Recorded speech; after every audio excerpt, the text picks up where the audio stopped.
Okay, continuing responding to the question, who is a real, authentic, enlightened master or enlightened person? Of course, it's been a great question for me for a lot of my life. And as I've said many times, I was very lucky, very fortunate to be in the presence of Osho for 10 years and feeling his presence of enlightenment. So I've learned a lot from being in his presence.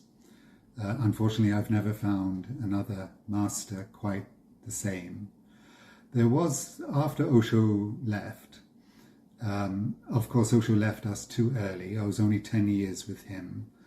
So I met Osho in 1980 and he left in 1990. So yeah, great, 10 years, it's fantastic. But definitely me and I think the thousands of all the other disciples that were drawn to Osho at the time, we felt it was much too early. That Osho has actually promised us that he would stay another 10 years. He had mentioned several times that he planned to live to the year 2000, but unfortunately he had left us 10 years too early. But having been with him in those 10 years, I learned the taste of being in enlightened presence. So after he had gone, there was a thirst for many people to go and continue their journey with another master.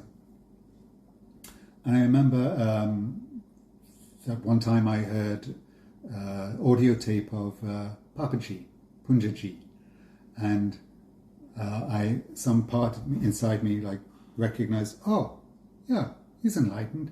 I can hear it, not in his words, but in the presence behind the words. How? I don't know. You know, it's a bit like, how do I know there's air here? Okay, the scientists have told me there are molecules. I can breathe the fresh air, or air-conditioned air. My senses might tell me, okay, there's air here, but somehow there's some other recognition. Something inside knows this is what spaciousness is. And that extra sense can feel, oh, there's something behind the words of that master. There's something more. It's not just the words. As I said before, you know, technically, I can repeat, many teachers, masters, repeat the words of enlightenment. It's easy. You can learn it in a few weeks. It's easy to learn enlightenment, but to be enlightened is completely different. To be a master is completely different than just speaking the words. Don't listen to the words of a master. Forget it. You can read any book. Osho's great at explaining it. He says it in this book, then he says it in that book. Buddha says it in that book. Krishnamurti says it there. Ramananda says it there. So many masters have told us it's not in the words. It's in the experience. And some part of us can taste, can sense this expansion of consciousness of a being beyond their words. All right, so that's one method or indication that I might search for if I'm listening or I'm searching for an enlightened master. Can I sense that spaciousness behind the words? Is this person living what they're saying? Not just speaking beautiful words, but are they really authentic? Do they live what they say? Otherwise, you can sense hypocrites. That's like the priests. The priests speak about love, and then they go and bless the army weapons. They bless the soldier. Go and kill the others. But Jesus is love. But kill those that don't believe in love. If they don't have Jesus' love, they are sinners and they will go to hell. This is such crap. Hypocrites. Priests are all hypocrites. All right. And someone could be enlightened, as I was just telling you the story of Maitreya. Very simple person, or Osho's mother. Very simple, just being a simple person, but enlightened, because there was no ego there. But they had the presence. So let me tell you another story. It's from 1985. Osho was speaking every night, every evening, answering reporters' questions. So like different newspaper reporters would come from around the world and come and have a news conference with Osho. And the sannyasins that were there, a few of us were invited in, or we were invited to greet Osho. So that was there one night in the row of people greeting Osho. And I hadn't been close to Osho since he'd been in silence, which was like 1.5, 2 years. And when he came closer, suddenly I could, I was so in love with my spiritual master. I'd been looking forward to this moment for so long. But then he came and some part of me froze in fear. Why should I be afraid of my enlightened master? It was something deep instinctive in my being. Because in that moment, I could see Osho was walking and, his way of dancing, he moves his arms, there were musicians playing and he was like dancing with us. And so I could see his body moving. He wasn't talking. So it's different like when we sit and listen to Osho talking. It was like he was dancing and he was looking, but I could see in his eyes there was no one there. No one.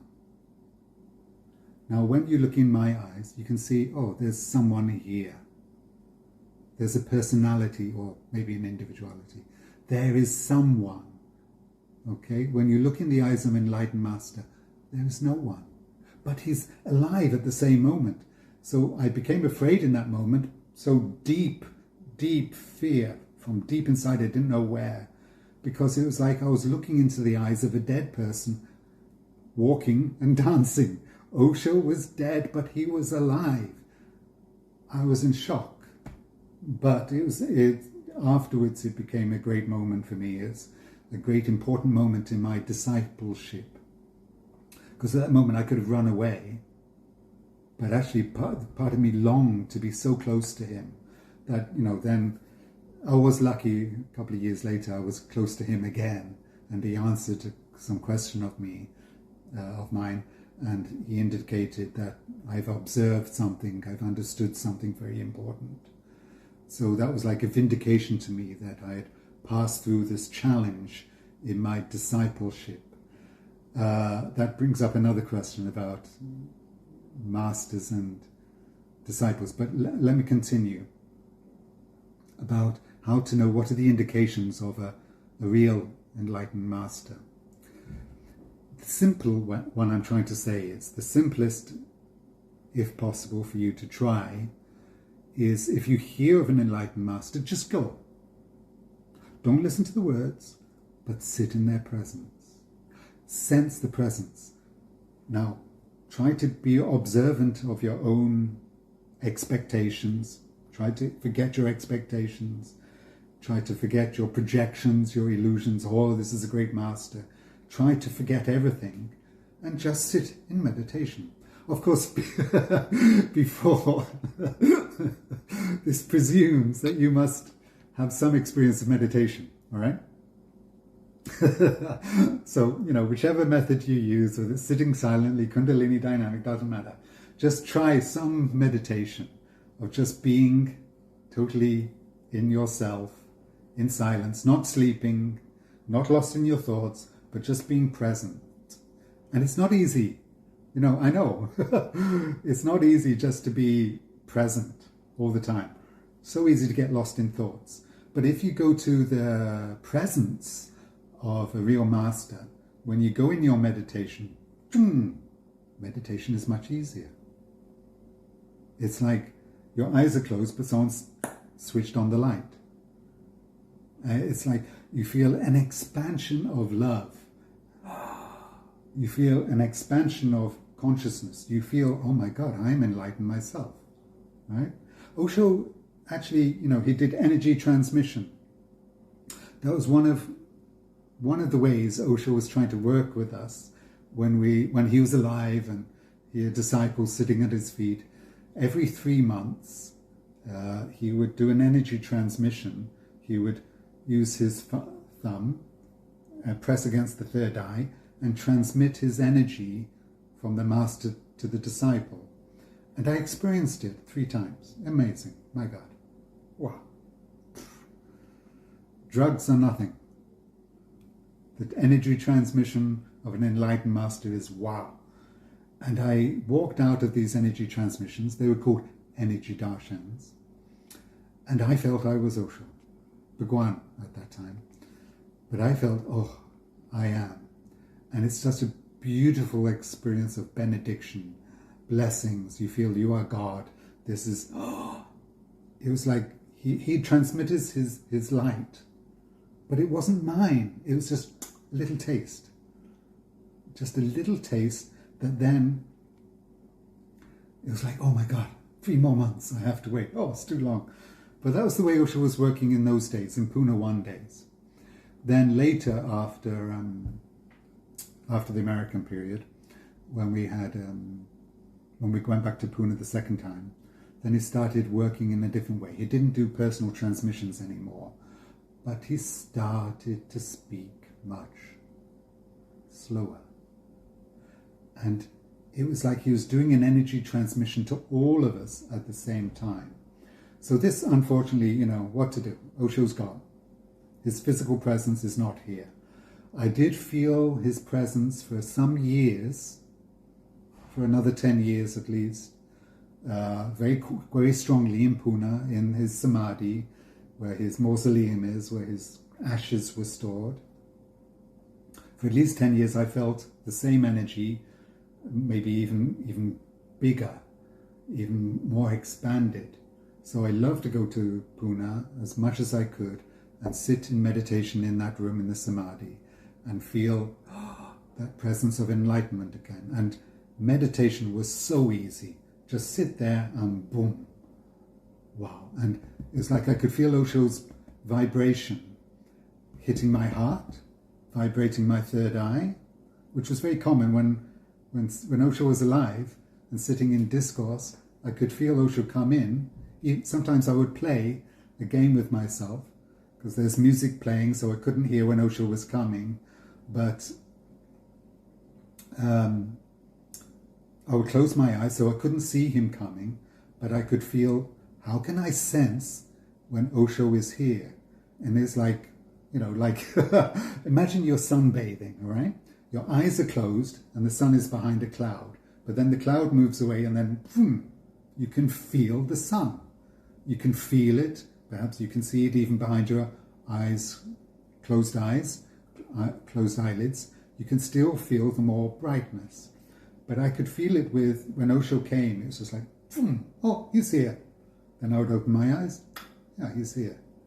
And I could feel his vibration on my heart chakra and on my third eye. Boom, boom, boom, boom, boom, boom, boom, boom, boom, boom.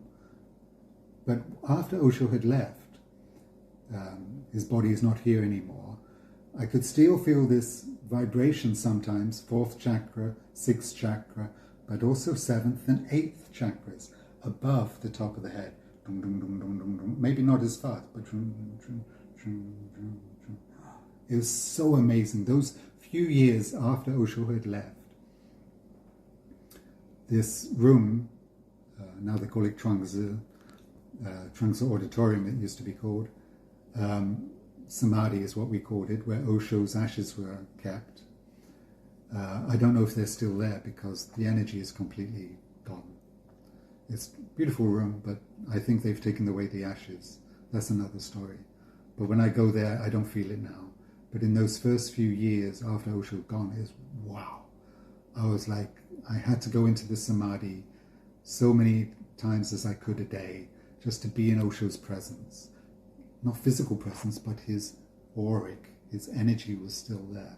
All right, so to summarize, what I'm saying is, if you hear about a spiritual master, possibly enlightened master, sounds like their words are beautiful, they're good at teaching. The test is, go and sit in their presence and feel, does your meditation expand? Then if it does, then at least you know this person's meditation is at a higher level than my own. Therefore, that master is helpful for you. Maybe they are, maybe they are not enlightened, maybe it doesn't matter. But that person helps your meditation. So that is a useful, helpful master for you at this time. So don't worry about the label. This is a real, authentic master, or they're just a cheater, a charlatan. If sitting in the presence of that master helps your meditation, great, be there. Meditate.